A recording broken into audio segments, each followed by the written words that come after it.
God's word is living and active. It is sharper than any double-edged sword. It brings light and life, healing and freedom. It washes and cleanses us. This is Nancy Moore. Welcome to Washing in the Water of the Word. Hebrews chapter 11 through chapter 12, verse 3.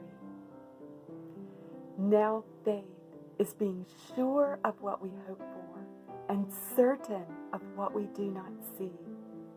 This is what the ancients were commended for. By faith, we understand that the universe was formed at God's command, that what is seen was not made from what was visible. By faith, Abel offered to God a better sacrifice than Cain. By faith, he was commended as a righteous man when God spoke well of his offerings. And by faith, he continues to speak even though he is dead. By faith, Enoch was taken from this life and did not experience death. He could not be found because God had taken him away. Before he was taken, he was commended as one who pleased God. Without faith, it is impossible to please God. Anyone who comes to him must believe that he exists and that he rewards those who earnestly seek him. By faith, Noah, when warned of things not yet seen, in holy fear, built an ark to save his family. And by his faith, he condemned the world and became an heir to the righteousness that comes by faith. By faith, Abraham, when called to go to a land that would later become his inheritance, obeyed God and went, even though he did not know where he was going.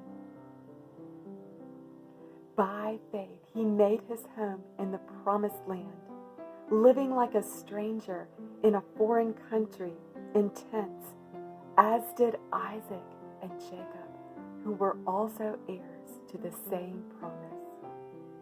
For he was looking for a city with foundations, whose architect and builder is God. By faith, Abraham, even though he was past age, and Sarah herself was barren, was enabled to become a father, because he considered him faithful who had made the promise. And so from this one man, although as good as dead, came descendants as numerous as the stars in the sky and as countless as the sands on the seashore. All these people were still living by faith when they died, but they did not receive the things that were promised. They only saw them and welcomed them from a distance. They admitted that they were aliens and strangers in this world. People who say these things show that they are looking for their own country. If they were looking for the country they had left, they would have had an opportunity to return. But they were looking for a better country, a heavenly one, and therefore God is not ashamed to be called their God, and he has prepared a city for them. By faith, Abraham, when God tested him, offered Isaac as a sacrifice. He who had received the promises was about to sacrifice his one and only son, even though God had spoken to him, "It is through Isaac that your offspring will be reckoned." Abraham reasoned that God could raise the dead, and figuratively speaking, he did receive Isaac back from death. By faith, Isaac blessed Jacob and Esau in regard to their future.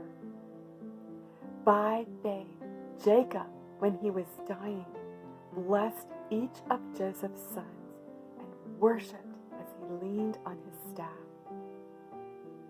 By faith, Joseph, when the end of his life was near, spoke of the exodus of the Israelites from Egypt and gave instructions regarding his bones.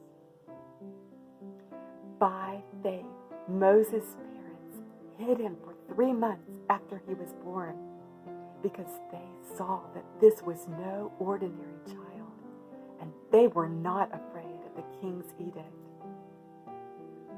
By faith, Moses, when he had grown up, refused to be known as the son of Pharaoh's daughter. He chose to be mistreated along with God's people rather than to enjoy the pleasures of sin for a short time. He considered disgrace for the sake of Christ of greater value than the treasures of Egypt, because he was looking forward to his reward.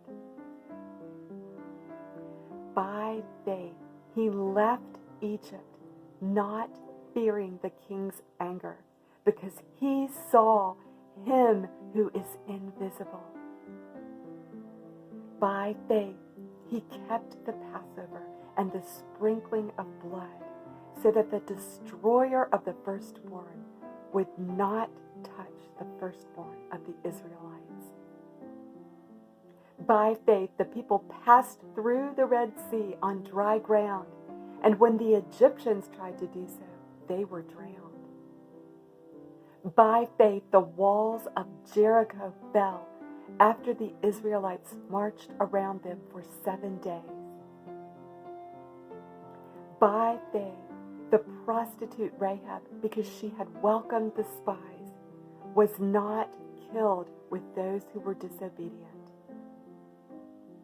And what more shall I say?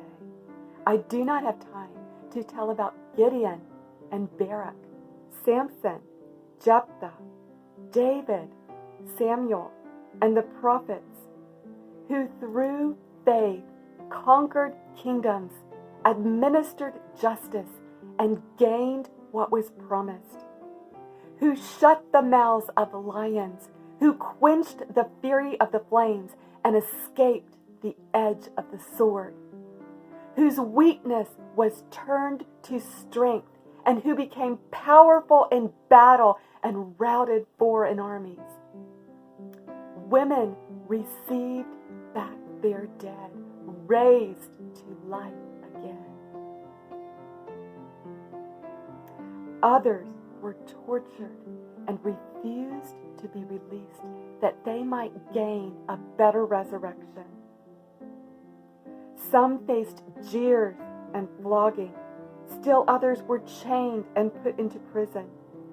They were stoned, sawed in two, and put to death by the sword. They went around in sheepskins and goatskins, destitute, persecuted, mistreated. The world was not worthy of them. They wandered around in deserts and mountains, in caves and holes in the ground. These were all commended for their faith, yet none of them received what had been promised. God had promised something better for us, so that together with us they would be made perfect. Therefore, since we are surrounded with such a great cloud of witnesses, let us strip off everything that would hinder us and the sins that so easily entangle us. Let us run with perseverance the race marked out for us. Let us fix our eyes on Jesus, the author and perfecter of our faith, who for the joy set before him endured the cross, scorning its shame, and sat down at the right hand of the throne of God. Let us consider him who endured such opposition from sinful men, so that we do not grow weary and lose heart. This is the word of the Lord.